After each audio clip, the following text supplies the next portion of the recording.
ایک کونے میں، حرم شریف کے کونے میں بیٹھ کے رسول پاک رو رہے ہیں۔ جناب صدیق اکبر نے کہا حضور کیا ہوا؟ فرمایا ابو بکر سوچ رہا ہوں خدا اگر مجھے پیسے دے تو میں بلال کو خرید لوں، اگر رب پیسے دے تو خرید لوں، سوچ رہا ہوں۔ جناب ابو بکر صدیق گھر گئے، گھر جا کے حضرت عباس کو بھیجا، کہا امیہ میرا مخالف ہے، مجھ سے وہ بات نہیں کرے گا، آپ جائیے، آپ جا کے کہیے بلال کو بیچ ڈالے۔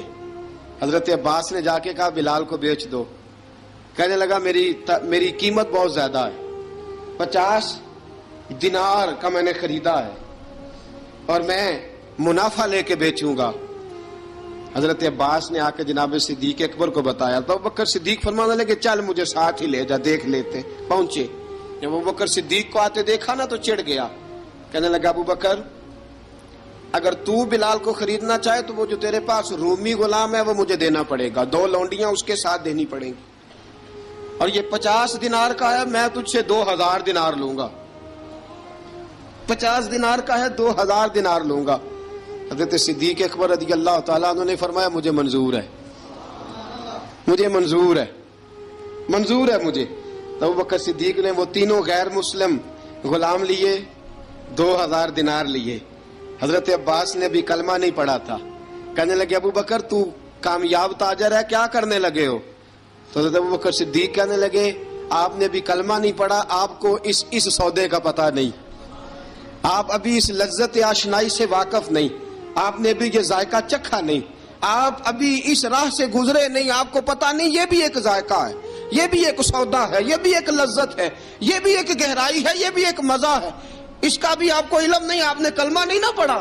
محبت کو سمجھنا ہے تو نہ سے خود محبت کر، کنارے سے کبھی اندازہ طوفان نہیں ہوتا۔ فرمایا ابھی تو راہ گزر میں ہے، قید مقام سے گزر، ابھی ذرا آگے چلیں گے نا، جب آپ کلمہ پڑھیں گے تو آپ کو پتہ چلے گا۔ حضرت سیدنا بلال حبشی کو لینے کے لیے صدیق اکبر پہنچے، 2000 دینار، 3 غلام پڑھے لکھے سیانے سمجھدار، جب دیے نا تو امیہ کھل کھلا کے ہنسا، کہنے لگا ابو بکر بڑے گھاٹے کا سودا کیا تو نے، ابو بکر تو نے بڑے گھاٹے کا سودا کیا ہے، یہ پڑھا لکھا مجھے دے کے جا رہا ہے اور یہ ان پڑھ تو لے کے جا رہا ہے، یہ خوبصورت رومی غلام دے کے جا رہا ہے اور یہ حبشی کالے رنگ کا تو لے کے جا رہا ہے، اور 50 دینار کا غلام 2000 دینار میں تو لے کے جا رہا ہے، اتنے گھاٹے کا سودا، اتنی بڑی نادانی۔ حضرت جناب سیدنا صدیق اکبر رضی اللہ تعالیٰ کہنے لگے امیہ تو کافر ہے، لیکن تو نے ابھی بھی پیسے تھوڑے مانگے ہیں، تو نے بلال کا رنگ دیکھا ہے، میں نے مصطفیٰ کے عشق کا رنگ دیکھا ہے۔ فرمایا تو ابھی اس کے رنگ میں الجھا ہوا ہے، اور میں جو اس کے باطن کا حسن ہے وہاں تک پہنچ گیا ہوں۔ حضرت سیدنا بلال حبشی رضی اللہ تعالیٰ عنہ ساتھ کھڑے، جناب ابو بکر صدیق رضی اللہ تعالیٰ عنہ نے ارشاد فرمایا اگر میں یمن کا حکمران ہوتا، یمن کا بادشاہ ہوتا، اور تو مجھے کہتا کہ بلال میں تب دوں گا جب تو مجھے یمن کی حکمرانی دے گا، فرمایا میں تجھے یمن کی حکمرانی بھی دے دیتا لیکن بلال کو ضرور خرید کے لے جاتا۔ حضرت بلال حبشی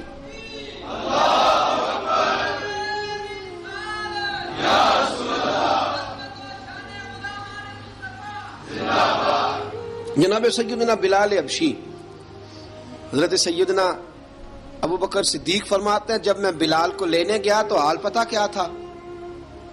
ادھر دیکھیے گا، فرماتے ہیں کہ ٹانگیں اوپر کر کے نا جس طرح آدمی رکوع میں بیٹھتا ہے اس طرح کر کے نا ٹانگیں، اور سر پھر زمین کو لگا کے اس طرح سجدے میں آپ جاتے ہیں، لیکن بالکل ٹانگوں کے ساتھ سر رکھ کے، فرماتے ہیں 4 بھاری چکیاں ریت پہ حضرت بلال تھے، ان کے اوپر چکیاں رکھی ہوئی تھی، اور فرماتے ہیں حضرت بلال تھوڑی تھوڑی حرکت کرتے تھے تو وہ چکیاں جسم کے ساتھ لگتی تھی نا، پارٹ ان کے، فرماتے ہیں زخم بن گئے تھے، خون نکلتا تھا۔ فرماتے ہیں میں نے وہاں سے جا کے حضرت بلال کو نکالا، پیسے دیے لے کے آیا تو جناب بلال کہنے لگے جلدی جلدی چلو حضور کے پاس، ذرا جلدی جلدی چلو، در مصطفیٰ پہ جلدی کرو۔ تو جناب سیدنا بلال حبشی رضی اللہ تعالیٰ عنہ کے جواب میں حضرت ابوبکر صدیق کہنے لگے بلال جلدی نہ کر، جب میں آیا تھا تو حضور تیرے لیے آنسو بہا رہے تھے، اگر تجھے اس حالت میں زخمی دیکھیں گے تو میرے مصطفیٰ کو اور زیادہ رونا پڑے گا، تو میرے ساتھ گھر چل، میں تجھے کپڑے پہناتا ہوں۔ میں تیرے زخموں پہ پٹی کرتا ہوں۔ حضرت ابوبکر صدیق مزاج شناسائے نبوت تھے نا، فرمایا چل میرے ساتھ، میں ذرا تیری مرم پٹی کر لوں، میں ذرا تیرا منہ دھو ڈال لوں، میں ذرا تجھے کنگھی کر لوں، تو میرے ساتھ چل۔ جناب بلال فرماتے ہیں جب سے پیدا ہوا تب سے غلام تھا، کبھی کسی نے میرے کپڑوں کی فکر نہیں کی تھی، مجھے تو امیہ 4 دن روٹی نہیں دیتا تھا۔ فرماتے ہیں جب میں گیا ابوبکر کے ساتھ، ابوبکر صدیق نے ایک چٹائی بچھائی، صدیق اکبر چٹائی کے اوپر میرے ساتھ بیٹھ گئے۔ فرماتے ہیں ابوبکر نے تیل منگایا، وہ تیل میرے زخموں پہ، ابوبکر صدیق نے وہ تیل میرے سر پہ، میری داڑھی پہ، فرماتے ہیں پھر کنگھا کیا۔ پھر ابوبکر صدیق نے ایک جوڑا منگایا، وہ کپڑے مجھے پہنائے۔ ابوبکر صدیق نے پگڑی منگوائی، وہ پگڑی کھول کے میرے سر پہ بندھوائی۔ فرماتے ہیں ابوبکر نے مجھے تیار کیا، فرمایا تو آج جا رہا ہے در رسالت مآب پہ، در رسالت مآب پہ، آج تو پہنچ رہا ہے حضور کے دروازے پہ، بن کے جوگن مدینے نو جاواں گی میں، جو بیتی نبی نو سناواں گی میں۔ حضرت جناب سیدنا، اور وہ کسی شاعر نے تو بڑی شاندار بات کی، اس نے کہا بڑی امید ہے سرکار قدموں میں بلائیں گے، کرم کی جب نظر ہوگی مدینے ہم بھی جائیں گے، اگر جانا مدینے میں ہوا ہم غم کے ماروں کا، مکینے گنبد خضرا کو حال دل سنائیں گے۔ حضرت بلال حبشی رضی، ان کے دل میں بڑی امنگ تھی آج جاؤں گا در رسالت مآب پہ۔ ملا رومی لکھتے ہیں کہ جناب سیدنا صدیق اکبر نے سجایا سوارا، جناب بلال کے آنسو رکتے ہی نہیں۔ کہا باپ ہوتا ہے جو خدمتیں کرتا ہے، میں نے آنکھ کھولی تو باپ کا سایہ تو میں نے دیکھا ہی نہیں۔ اور فرمایا ماں تھی تو ماں جب بھی میں کام کر کے آتا تھا تو مجھے دیکھ کے میری اماں بس رو دیا کرتی تھی۔ 2-3 بہنیں تھیں، اور حضرت بلال فرمانے لگے ان بہنوں کو میں دیکھتا تھا تو وہ میرا حال دیکھ کے روتی تھی، اور جب وہ مجھے دیکھتی تھی تو میں رو دیا کرتا تھا۔ فرمایا ابوبکر میں نے تو یہ رنگ ڈھنگ دیکھے نہیں جو آج تو مجھے دکھا رہا ہے۔ جناب سیدنا صدیق اکبر رضی اللہ تعالیٰ عنہ بنا سوار کے نا حضرت بلال کا ہاتھ پکڑ کے سینے پہ رکھا، جناب بلال ہجکی لے کے روئے۔ حضرت ابوبکر صدیق نے فرمایا جتنا رونا یہاں رو لے، میں کائنات کے آنسو دیکھتا ہوں لیکن جب نبی کی آنکھوں میں آنسو دیکھتا ہوں تو دیکھے نہیں جاتے۔ فرمایا یہاں رو لے، حضور کے دروازے پہ جا کے تیری آنکھ میں آنسو نہیں آنا چاہیے، بہا جتنے آنسو بہا سکتا ہے۔ حضرت بلال حبشی بھی روئے، جناب صدیق اکبر بھی روئے۔ جب پہنچے نا دروازہ رسول پہ، حضرت سیدنا ابوبکر صدیق لے کے پہنچے، پابند کر دیا تھا نا حضرت بلال کو، بلال تو نے رونا نہیں، عشق ہوئے تے درد ہوئے تے ہائے نکلے، پھر کوئی نہیں رہندا جر کے۔ حضرت سیدنا بلال حبشی کو لے کے پہنچے در مصطفیٰ پہ، رسول اکرم صلی اللہ تعالی علیہ وسلم نے ایک نظر حضرت بلال پہ ڈالی، جناب بلال نے یوں آنکھ ملائی تو سر جھکا لیا، وعدہ کیا تھا نا رونا نہیں، سر جھکا لیا۔ اب دوسری نظر نبی کریم صلی اللہ تعالی علیہ وسلم نے جب اٹھائی نا حضرت ابوبکر صدیق کی طرف، تو حضور نے فرمایا صدیق تیرا شکریہ، ابوبکر اللہ تجھے جزا دے۔ جب رسول پاک کی زبان سے یہ لفظ نکلے تو جناب صدیق اکبر نے ہاتھ اٹھائے، یوں ہاتھ باندھے جب رسول پاک کے سامنے، تو سب سے زیادہ آنسو ابوبکر صدیق کے اپنے نکل گئے۔ کہا یا رسول اللہ میں غریب بے نوا، تو امیر حرم، تو کجا من کجا۔ کہا حضور یہ شکریہ کے لفظ، یا رسول اللہ میں کہاں اور آپ کا شکریہ کہاں۔ نبی پاک صلی اللہ علیہ وسلم نے فرمایا ابوبکر کاش تو تھوڑے سے پیسے میرے بھی ملا لیتا، بلال کو خریدنے میں میرا بھی حصہ ڈال لیتا، میں چاہتا تھا۔ ابوبکر پھر روئے، کہا یا رسول اللہ میرے پیسے کس کے ہیں؟ آقا میں بھی آپ کا، یہ بھی آپ کے۔ جناب سیدنا بلال حبشی رضی اللہ تعالیٰ عنہ کی طرف حضور نے دیکھا تو فرمایا بلال آ یار ذرا سینے سے تو لگ جا۔ اب حضرت بلال دوڑے، جب رسول پاک کے سینے سے لگے تو ایک جملہ میرے محبوب کی زبان سے، فرمایا بلال تو نے بڑی سختیاں برداشت کی ہیں، تجھے میرا اللہ ہی جزا عطا فرمائے گا، تو نے بڑے دکھ دیکھے ہیں۔ اب سیدنا بلال تڑپے، رسول پاک صلی اللہ تعالی علیہ وسلم بھی روئے۔ حضور نے اپنے ساتھ بٹھا لیا سیدنا بلال کو، حضور نے گھر پیغام بھیجا، فرمایا ختیجہ گھر میں کچھ ہے تو بھیجو، بلال آیا ہے۔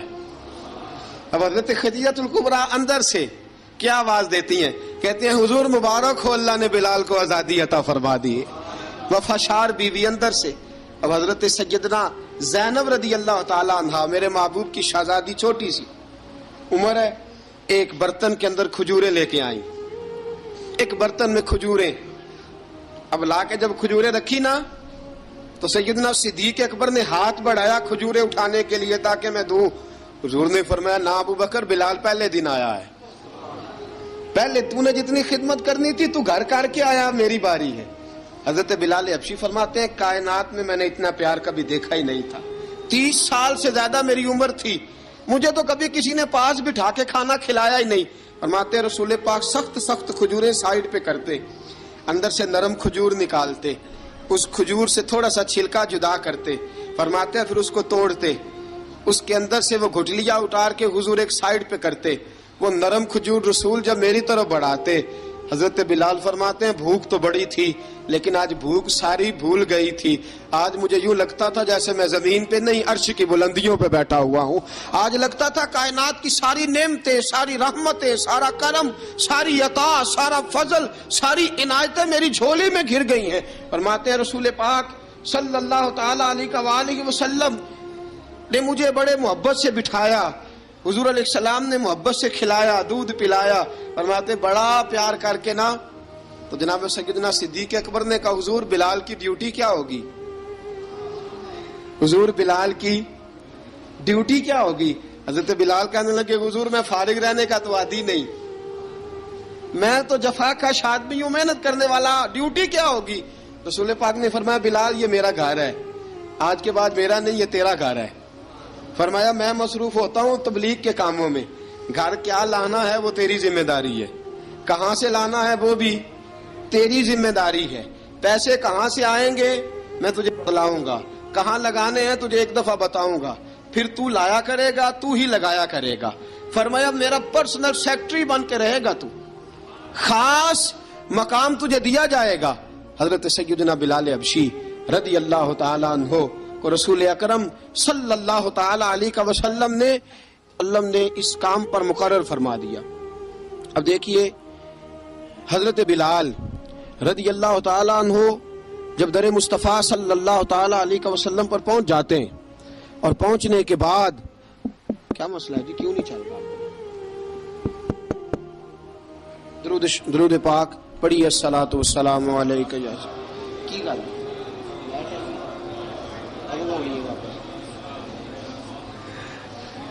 میں یہ گزارش کر رہا تھا کہ حضرت بلال حبشی رضی اللہ تعالیٰ عنہ کو رسول پاک نے یہ ڈیوٹی عطا فرما دی۔ اب پتہ کیا ہوتا، حضرت پردے کی آیتیں تو ابھی آئے نہیں تھی، حضرت بلال رضی اللہ تعالیٰ عنہ رسول پاک کے ساتھ نکلتے تبلیغ کے لیے، کسی کام کے لیے، سودا صرف لاتے بازار سے، یہ مکے کے دنوں کی بات ہے، مکے کے دنوں کی، سودا صرف بازار سے لاتے۔ اب 4 بیٹیاں تھیں حضرت خدیجہ الکبریٰ کی، گھر کے کام کاج ہوتے تھے، جب ذرا فارغ ہوتے دروازے پہ دستک دیتے، حضرت خدیجہ فرماتی بلال تو آ گیا ہے، وہ دستک سے پہچانتی ہیں کہ بلال کے دستک ہے، بلال آ گیا ہے، کہا اماں جی میں سارے کام کاج باہر کے ختم کر آیا ہوں، گھر کا کوئی کام ہے تو ذرا مجھے بتاؤ۔ آپ فرماتی گھر کے کام ہے پر میں کر رہی ہوں۔ اب حضرت بلال گلنا شروع کرتے، یہ ہے محبت۔ آج اگر ہم کہیں خادم ہو بھی نہ تو بہانے ڈھونڈتے پھرتے ہیں فارغ ہونے کے۔ حضرت بلال فرماتے آپ نے چکی پیس لی ہے، گھر میں جھاڑو دے لیا ہے، بچوں کے لیے دودھ آ گیا ہے، بکریوں کا دودھ دھو لیا گیا ہے، ایک ایک کام پوچھتے ہیں۔ حضرت خدیجہ الکبریٰ فرماتی یہ بھی ہو گیا، یہ بھی ہو گیا، چکی رہ گئی ہے پیسنے والی۔ فرماتے ذرا دروازہ کھول دو میں پیس ڈالتا ہوں۔ حضرت بلال گھر کی چکی پیستے، گھر کے کام کاج کرتے۔ ایک دن نہ دار ارقم میں رسول پاک تھے تو باہر سے کچھ شورش ہوئی، حضرت بلال حبشی کہنے لگے حضور ایک نیزہ نہیں منگوا دیتے مجھے، ایک نیزہ۔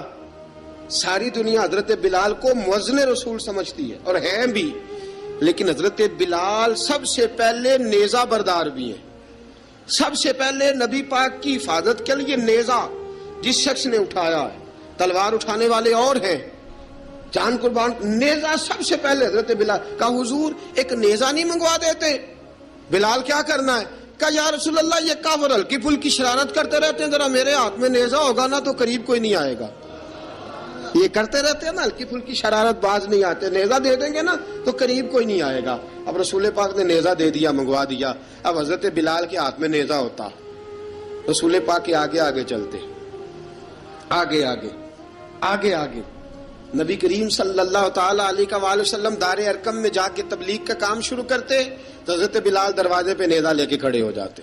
حضور نے فرمایا بلال تو ادھر کھڑا ہو گیا. یا رسول اللہ انشاءاللہ جب تک میں کھڑا ہوں اندر کوئی کافر آ نہیں سکتا، اندر کوئی نہیں آئے گا، میں محافظ بن کے کھڑا ہوں.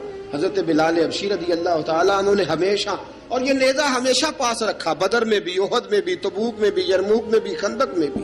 جب نبی پاک نماز پڑھانے کے لیے کھڑے ہوتے تو حضرت بلال نیزہ نبی پاک کے آگے گاڑ دیتے.